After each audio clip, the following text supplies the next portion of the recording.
अस्सलाम वालेकुम जी, सोहराब बरकत आपसे मुखातिब है। ज़हीर मुनीर पनाम रियासत पाकिस्तान के इसके हवाले से बातचीत करेंगे। मैं इस वक्त कश्मीर की कम से कम कोई 8000 फीट बुलंद पहाड़ी पर मौजूद हूँ और यहाँ पर लोगों ने घरों के सामने कुत्ते बांधे होते हैं, कुत्ते रखे होते हैं। और जब भी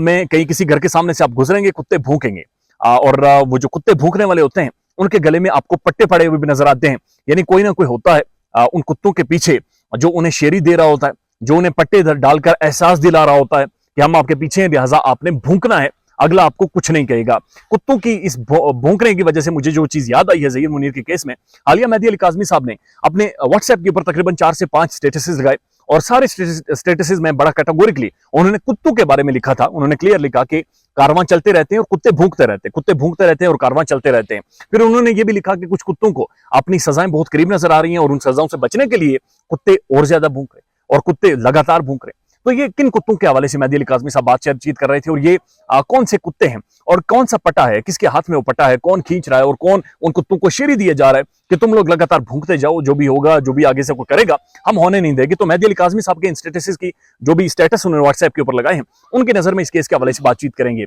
ज़हीर मुनीर के केस में जो एक नोटोरियस तरीन गैंग को सपोर्ट करने वाला एक सोशल मीडिया विंग, एक बाकायदा से एक उसका ट्रायल लेकर, टेस्ट लेकर, लोगों को एक मेरिट देकर, एक एग्जामिनेशन हुआ, पेपर पास करके कुछ लोगों ने क्वालिफाई करके उस सोशल मीडिया सेल के अंदर पहुंचे और जिसके अंदर बाकायदा मुख्तलिफ मकाती बेफिक्र के लोग बाकायदा से बिठाए गए और नैरेटिव्स बनवाए गए। जब भी आप उनसे पूछें कि बच्ची तो अपने वालिद के साथ चली गई है, बच्ची तो कह रही है मुझे अगवा किया गया था, वो कहते हैं जी आसिम नाम का कोई बंदा है, वो पैसे डबल करता है, पैसे ट्रिपल करता है और डबल शाह है। उनसे जब भी पूछते हैं कि मेहदी काज़मी की बेटी को आप उनकी नाजिबा तस्वीर और ये सारी चीजें क्यों लीक करते रहे, वो कहती है महरीन सब्तैन मुझे पूछ रही है कि डिग्री जाली है कि असली है, मुझसे कोई ना पूछे। महरीन सब्तैन जब सवाल करती हैं कि मैडम आप यहाँ पर आकर रोला डालती रही हैं, आप ये कहती रही हैं कि आपने कोई मास्टर्स किया हुआ पॉलिटिकल साइंस में, लिहाजा आप पॉलिटिकल साइंस की डिग्री लेकर आए, हम सबके मुंह पर मारें, महरीन सब्तैन के सामने रखें, ये है मेरी पॉलिटिकल साइंस की डिग्री, मैंने दुनिया भर के कवानीन को पढ़ा, पॉलिटिक्स को पढ़ा है और जाहिर है मैंने खुद पॉलिटिकल साइंस चूंकि पढ़ी हुई है तो सिर्फ वो पाकिस्तान की पॉलिटिक्स के हवाले से नहीं होती बल्कि मिडिल ईस्ट के हवाले से होती है, इंटरनेशनल इवन अमेरिकन हिस्ट्री होती है, उसके अंदर यूरोप की हिस्ट्री होती है,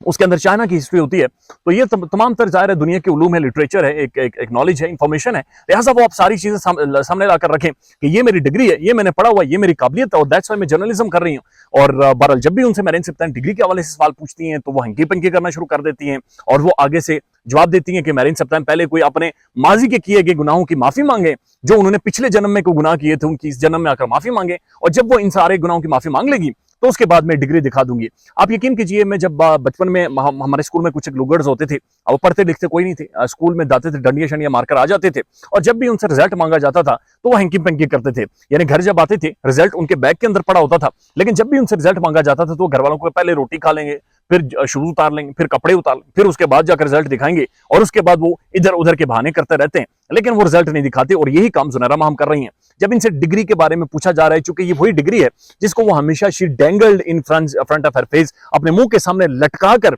उसकी छाव में, उसकी चतर छाव में, अपने ड्राइंग रूम के अंदर, अपने बेडरूम के अंदर बैठकर वो कहती है कि मैं जर्नलिज्म कर रही हूँ क्योंकि मैंने किसी सन में वो डिग्री कर ली थी जिसका कोई सबूत नहीं है, जिसकी कोई रियलिटी नहीं है, जिसकी कोई असलियत एग्जिस्ट बहरहाल नहीं करती। क्योंकि इससे पहले माजी में भी वो बहुत सारी बातें करती रही हैं, तो अगर वो डिग्री एग्जिस्ट नहीं करती, अगर ये सारी चीजें मौजूद नहीं है तो फिर मेहदी अली काज़मी की वो बात याद आती है कि कुत्ते भूखते रहते हैं, कारवां चलते रहते हैं। तो फिर शायद मेहदी अली काज़मी साहब ठीक तरह से पहचान गए। मेहदी अली काज़मी साहब ने ठीक तरह से इनके बारे में बातचीत की है, क्योंकि ना तो बच्ची को सपोर्ट करने के लिए, ना तो गैंग को सपोर्ट करने के लिए इनके पास कोई नैरेटिव था और ना ही अब डिग्री को, ना ही अपनी जातियात के ऊपर बातचीत करने के लिए, इनको डिफेंड करने के लिए इनके पास कोई बात है। It's they are speaking just for the sake of speaking, they are speaking क्योंकि इन्होंने कुछ पुरानी पेमेंटें ली हुई थी, कुछ पुराना माल रोकड़ा पकड़ा हुआ था और अब वो रोकड़ा और माल पानी सब सामने ना आ जाए और आने वाले टाइम में जब बच्ची इनके शफात करेगी तो उसके बाद मेरे ख्याल में कहानी इधर ही सिमट जाएगी, कहानी इधर ही खत्म हो जाएगी और कश्मीर की इस तकरीबन कोई 8000 फीट बुलंद पहाड़ी में